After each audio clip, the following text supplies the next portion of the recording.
Right, so let's talk about listening to recordings, no? Gaano ka-importante yan. And how important it is that you listen to the right ones, okay?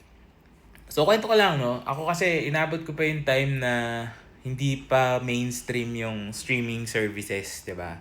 Or even YouTube, hindi pa ganun kadami yung laman niya, di ba?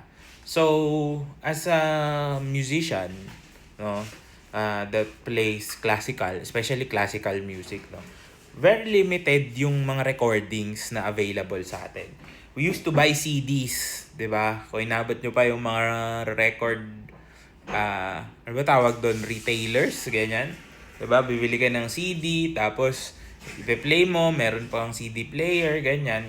So, ganun yung access before sa pieces. And masasabi mo na yung mga recordings usually magaganda talaga yung quality, no? Ni-record siya sa studios or ni-record siya live from concerts and specific artists, no?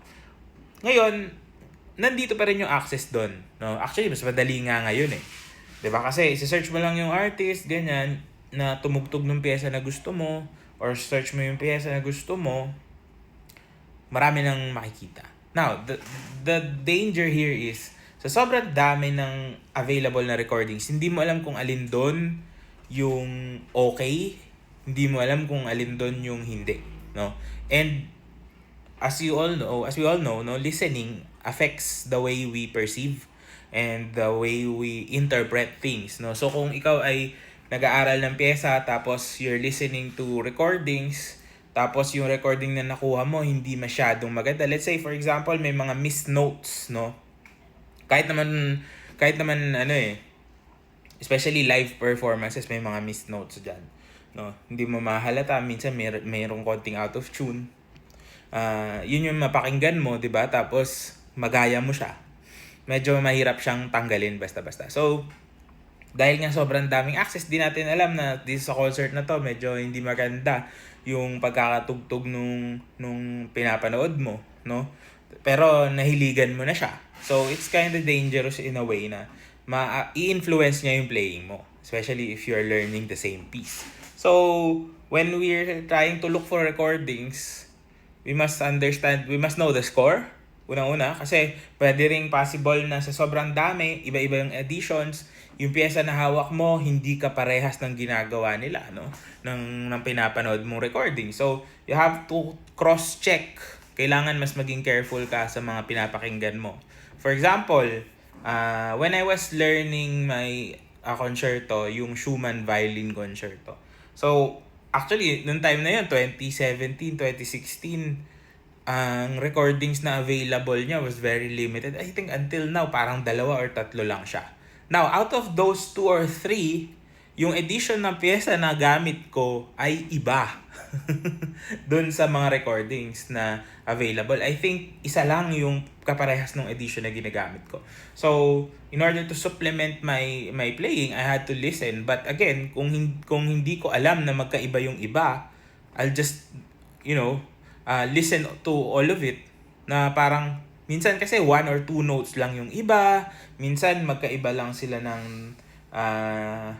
may accidental na nailagay, ganyan. So you have to really be careful. Don't just listen. You have to look at what you have, yung material na ginagamit mo, and cross-check every time, no? Kasi nga, sobrang dami na. No? This is what happens when there's too much information and I can say regulation, but walang nagko-curate para sa inyo. Especially sa mga baguhan pa lang na nag-aaral. Baka mamaya nakikinig kayo ng back partita, for example, tapos yung pagkakatugtog dun sa ibang parts, mali-mali, hindi mo alam because you're not well versed with the piece, no? Alam mo lang yung intro, ganyan, tsaka yung ending. Sa gitna may mga iba pala siyang ginagawa na hindi pasok dun sa kailangan mong gawin. So you have to be very careful and listen with intent, no? So walang masama na makinig. Of course, try to find something that you like and something that works well and would help you. Kasi listening is an integral part of studying any musical instrument. Kasi kailangan makarinig ka rin ng iba-ibang interpretation, iba-ibang styles, iba-ibang techniques, because that will help you discern ano yung pasok sa personality mo, sa way of playing mo, sa techniques mo. Diyan natin yan madedevelop. But again, with all of this information, with the access that we have, you just have to be careful.